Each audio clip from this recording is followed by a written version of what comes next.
ouvrir les frontières. La mondialisation pose aujourd'hui plus de questions qu'elle n'offre de réponses. À la fois plébiscitée pour ses apports scientifiques et culturels et décriée pour ses soubresauts économiques et politiques, sa forme actuelle est traversée par des courants contradictoires qui posent la question de sa pérennité. Mondialisation, début de la fin ou fin du début? Bonjour à tous, comme vous avez pu le voir dans ce petit clip extrait de la série Déchiffrage, diffusée sur Arte, nous allons nous intéresser aujourd'hui au fonctionnement de la mondialisation et plus particulièrement aux processus, acteurs et débats impliqués par ce fonctionnement.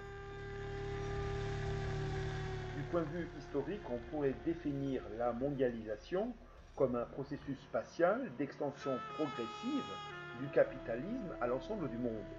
Ce processus débute au XVIe siècle avec les grandes découvertes qui mettent en relation l'Europe, l'Amérique et l'Asie du Sud-Est. C'est au cours de cette période que l'océan Atlantique remplace la Méditerranée comme lieu essentiel des échanges. Cette première mondialisation est celle du capitalisme marchand, c'est-à-dire celle d'échanges commerciaux effectués pour la première fois à l'échelle mondiale. À partir du XIXe siècle, sous l'effet de l'industrialisation, la mondialisation s'accélère. Le clip suivant, extrait de l'émission L'Angle Écho, montre justement les relations entre innovation, industrialisation et élargissement du capitalisme au monde. Les gratte-ciel de Shanghai ne cessent de grandir à l'image de toute la Chine. Hier, c'était les États-Unis qui dominaient le monde, le pays des gratte-ciel. En 1931, l'Empire State Building de New York était le plus haut bâtiment du monde, construit grâce à l'invention de l'ascenseur. L'Amérique du XXe siècle est terre d'innovation. Téléphones, premiers avions de ligne et premières voitures, les Ford T produites à la chaîne. Un siècle plus tôt, c'est Big Ben qui est le centre d'un empire sur lequel le soleil ne se couche jamais. L'Angleterre du 19e siècle, de la première révolution industrielle, de la première machine à vapeur, du premier chemin de fer public et des bateaux à hélice. Depuis les débuts du capitalisme, le monde connaît des cycles. À chaque cycle, sa puissance dominante. Aujourd'hui, les Chinois sont numéro 1. C'est le premier marché du monde pour l'automobile, pour les centrales nucléaires. Ils sont aussi les premiers producteurs de téléphones, d'ordinateurs et même de produits alimentaires comme les champignons de Paris. Car le saviez-vous, 70% de la production mondiale de champignons de Paris viennent en fait de Chine. Tous ces produits inondent le monde, transportés par d'immenses porte-containers. Le développement de la mondialisation est dû à plusieurs facteurs. Comme on a pu l'observer dans le clip précédent, les différentes phases de la mondialisation se sont accompagnées d'une révolution dans les transports et les communications. En effet, depuis le XVIe siècle, les mondialisations se sont appuyées sur la modernisation des transports maritimes. L'invention de la caravelle au XVe siècle, puis le développement de la navigation à vapeur au XIXe siècle, ont permis aux hommes de maîtriser les routes transocéaniques.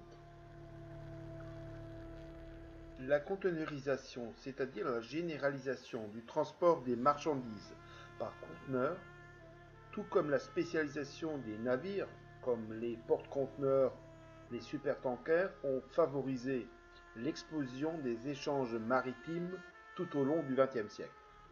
Ces échanges sont également terrestres grâce à l'intermodalité, c'est-à-dire la possibilité pour un conteneur de changer de moyen de transport, par exemple la route, le rail ou le fleuve.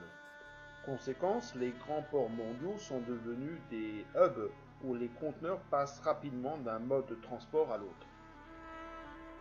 Par ailleurs, le développement des transports aériens a favorisé l'explosion des mobilités humaines.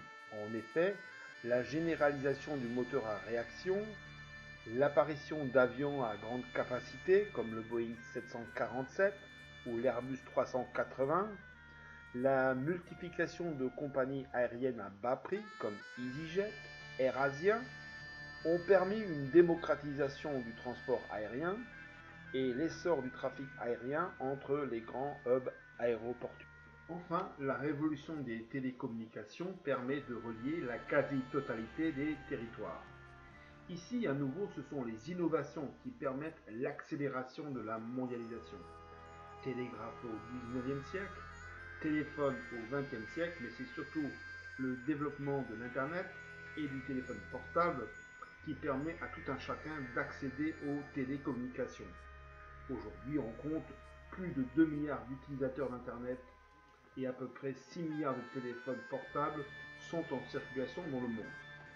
Conséquence, les télécommunications relient la quasi-totalité des territoires, c'est-à-dire que grâce à ces technologies, n'importe qui accède au flux d'informations et de capitaux, ce qui permet de mieux intégrer les régions les plus marginalisées.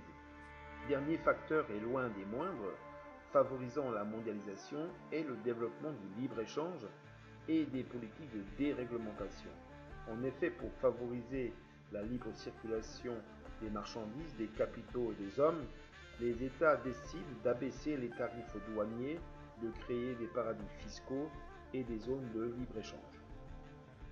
Dans l'extrait qui va suivre, tiré du dessous des cartes consacrées à l'OMC, l'Organisation mondiale du commerce, il est rappelé dans quel contexte et pour quel but, après la Seconde Guerre mondiale, les États ont fait le choix du libre-échange.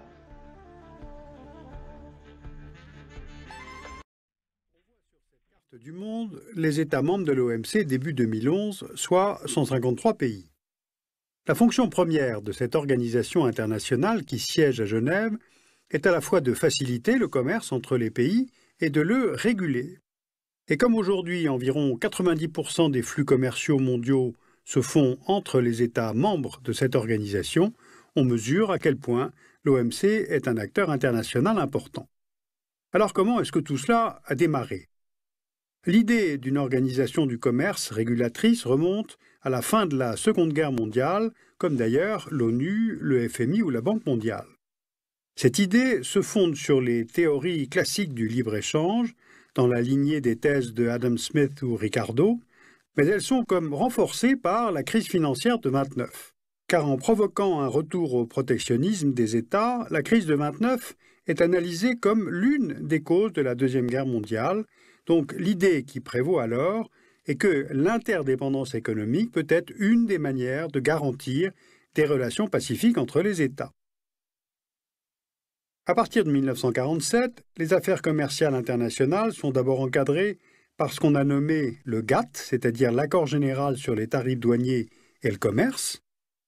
23 pays en sont signataires en 1948, mais 3 ne ratifieront pas l'accord. Et le GATT compte jusqu'à 128 pays en 1994, lorsqu'il est remplacé par une nouvelle institution, l'Organisation mondiale du commerce.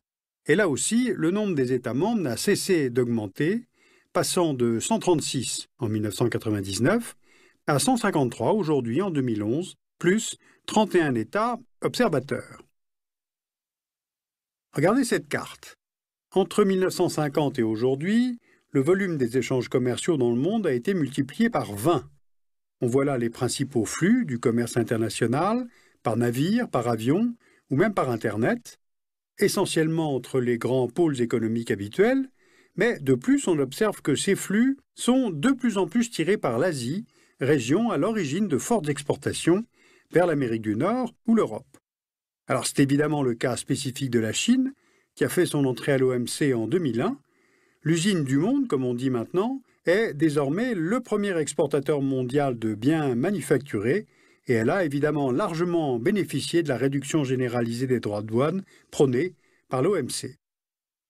En revanche, la question de l'adhésion à l'OMC est plus délicate pour la Russie. D'abord parce que l'essentiel du PIB russe dépend des exportations minières, gazières, pétrolières, et ensuite une adhésion imposerait à la Russie d'ouvrir son marché intérieur dans les secteurs miniers. Or, ils sont entre les mains d'une oligarchie proche du Kremlin, d'où cette lenteur des négociations avec l'OMC qui dure depuis 1993.